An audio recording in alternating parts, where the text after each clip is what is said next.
U ne tako dalekoj budućnosti došlo je do rata između ljudi i mašina.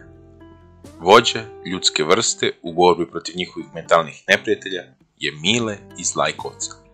Pošto mašine nisu mogle da pobede ljude, odlučili su da pošalju svoje najmoćnije oružje, Terminatora model T-1000, u prošlost i ubiju Mileta. Dok je Mile išao lajkovačkom prugom, komšija Pera ga nagovori da svrati ispred trgovine na po jedno hladno. I dok su oni ispijali 5 hladno, ispred njih se na pruzi stvori nekakav robot. Robot reče: "Ja sam Terminator T-1000 i došao sam da terminiram vođu ljudi Mileta iz Lajkovca." A Mile će njemu: "Prike, bolje se skloni, ide barski." Ali robot opet reče: "Ja sam Terminator T-1000 i došao sam da terminiram vođu ljudi Mileta iz Lajkovca." A Mile će opet njemu: "Prike, da li me čuješ? Sklon se bre, ide barski."